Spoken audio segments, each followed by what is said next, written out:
Would you take your poorly repaired vehicle back to the same shop that fixed it to do it again the second time? What about the third?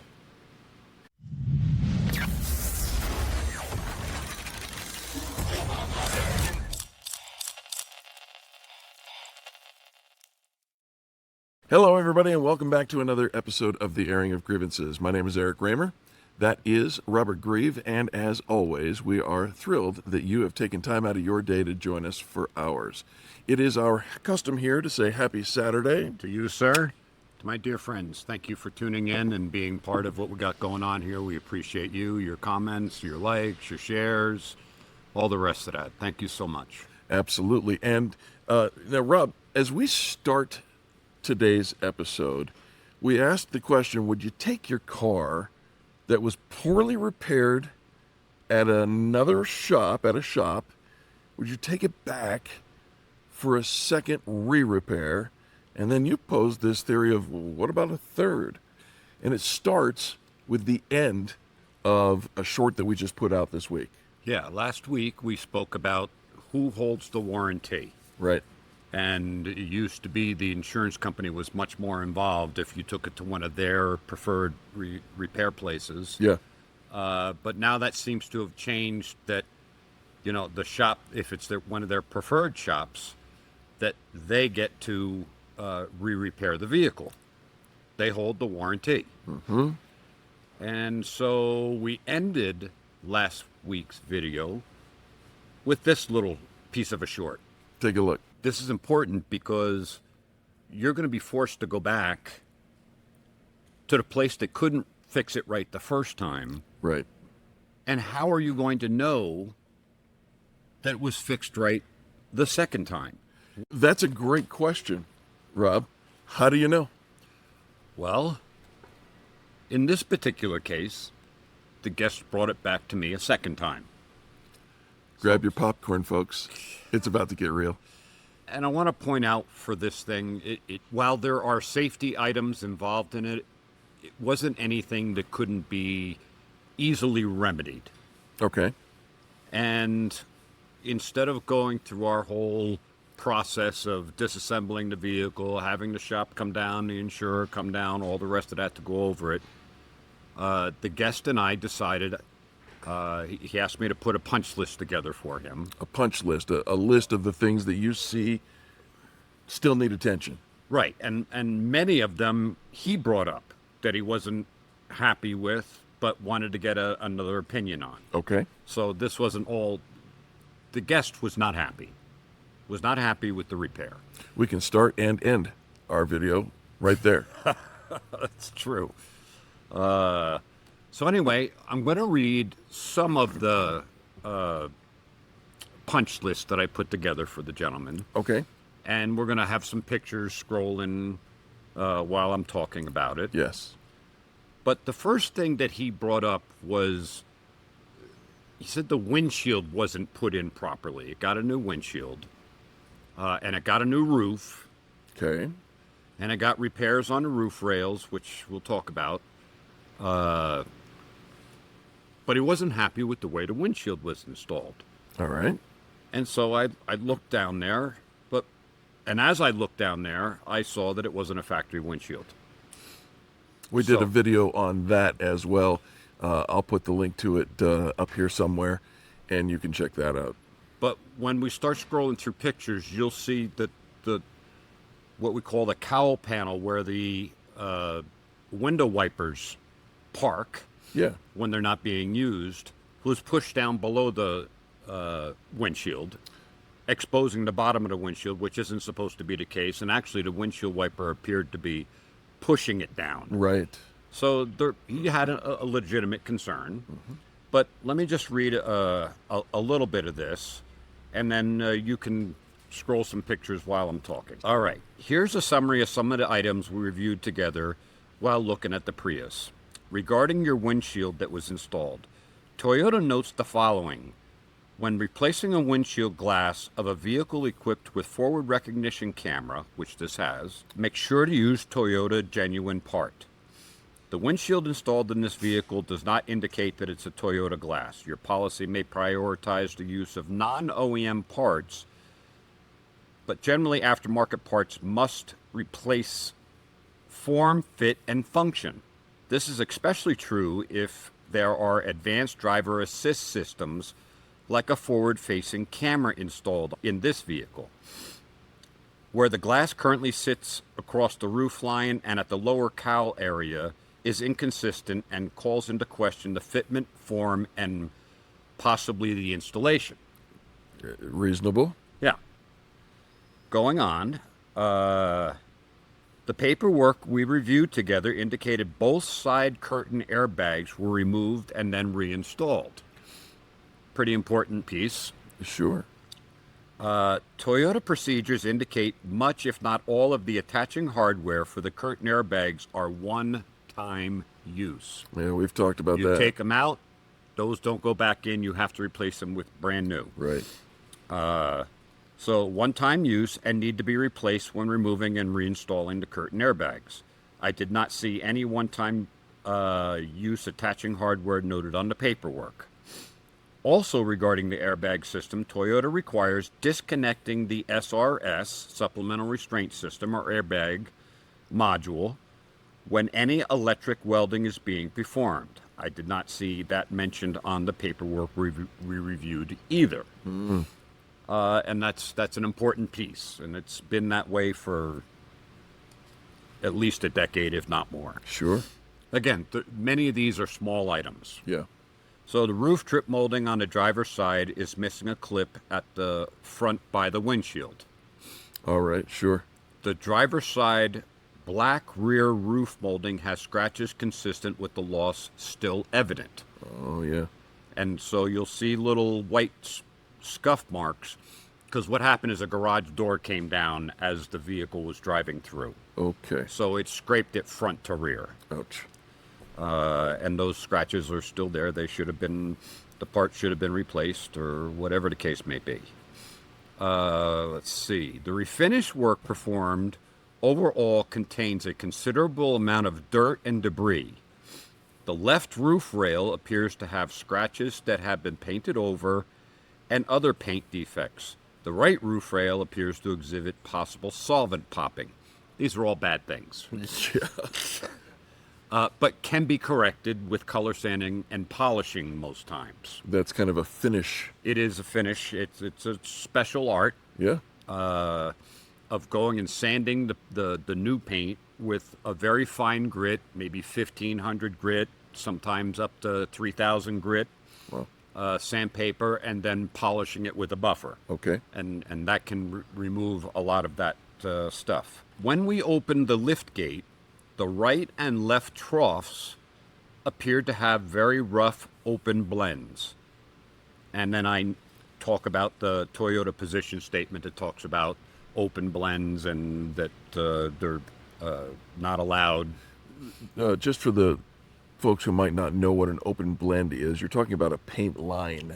Well, it could be a paint line, or they just faded the paint. Okay. All right, and that's why they're saying it will deteriorate and it will start to peel back. I see. Over time. Okay.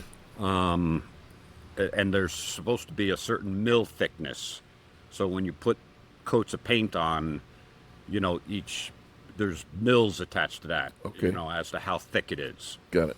And when you just do an open blend, the end of the blend has no mills. Right. Basically. Right. So there's not enough paint on it. Understood. And it's going to fail.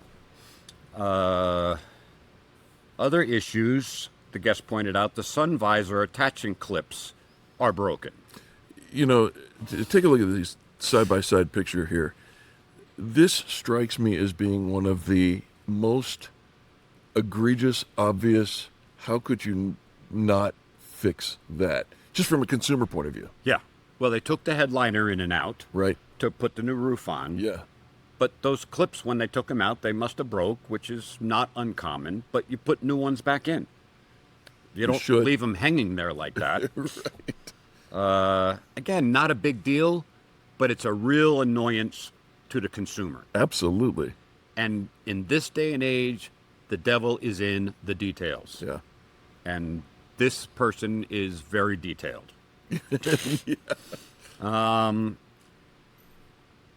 The guest also noticed damage to the passenger side door panel that was not there prior to the repairs being performed.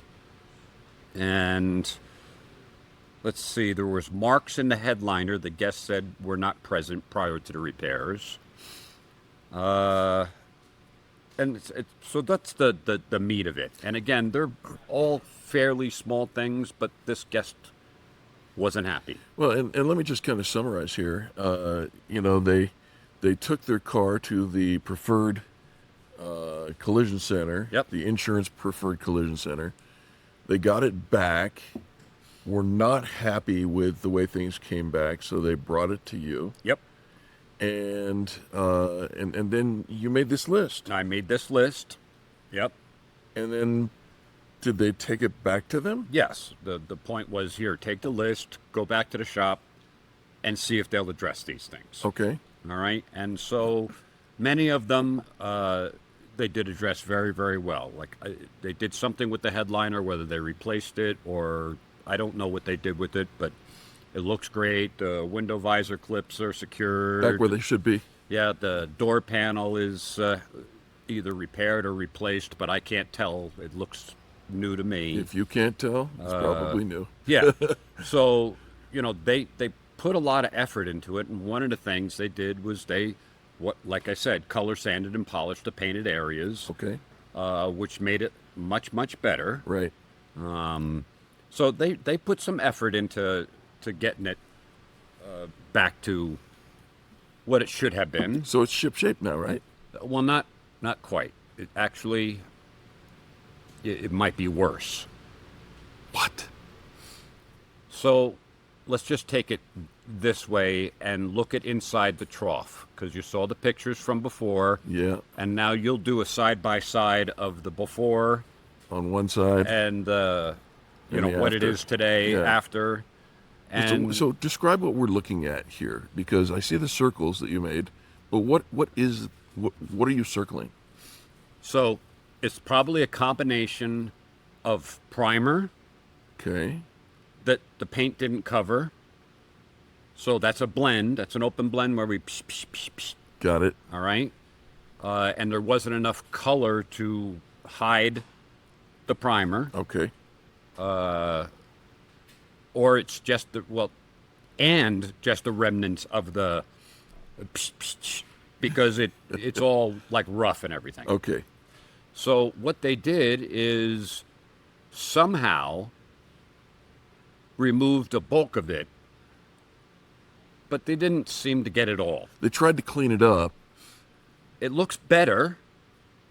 but it's not right. No, and the guest doesn't like it. We could start and end our video on that sentence Yeah. right there. The guest doesn't like it. And here's the big one for me.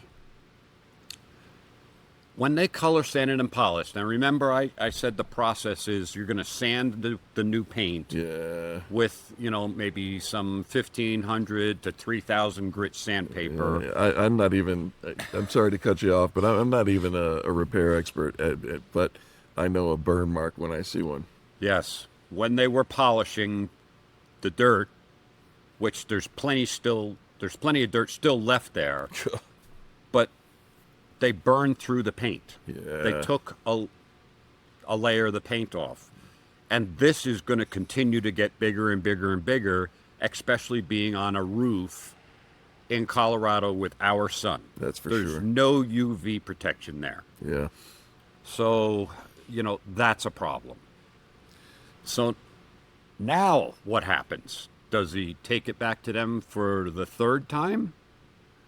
And what are they going to do with this? This needs to be painted.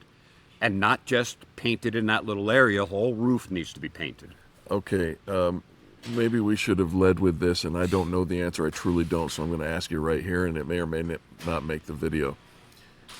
What year Toyota Prius is this? I believe it's a 17. 17.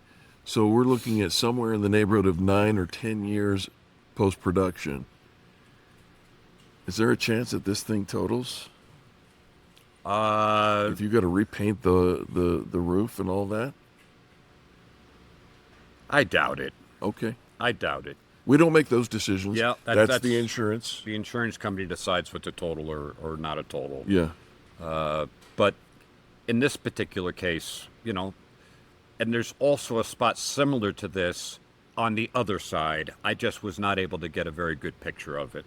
So I left it out of here, but you can see what that is. And That's gut-wrenching. You know, it's especially gut-wrenching because they put so much time, effort, and money into repairing it. Repairing it. And now we have this. This is the way it was given back to them. They just picked it up and brought it over here. And You know, in a couple of videos ago, we talked about the definition of good enough. is it good enough? It's a 17. That should be fine, right? The guest doesn't like it.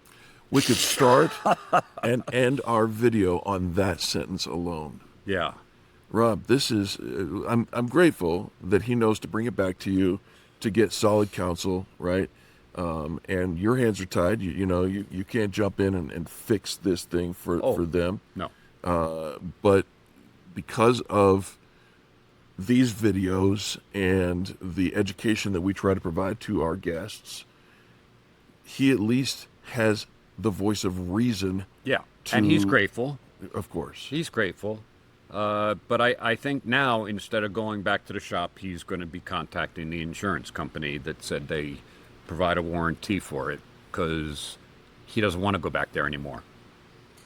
Can't say as you blame him. So, you know, that's what I have for today. You know, I was watching our short that you just released. Yeah. And it ended that way, and I said, well, guess what? Here's the perfect example of how do you know? Yeah. You take it back to the person that fixed it the first time. Yeah, they put some effort into it. This is a problem. A recurring problem. Hey, listen, if you want more information on, the longer version or even those shorts, check out our playlist, The Airing of Grievances, and you can also click the tab for shorts and see some of the things that we do. And if you haven't yet, find us on Facebook, Nyland's Collision Center on Facebook, and you'll see that we post those as reels as well. Rob, thank you for bringing this to our attention. Thank you so much. Yep. Happy Saturday, everybody. Have an amazing week. See you next week. God bless.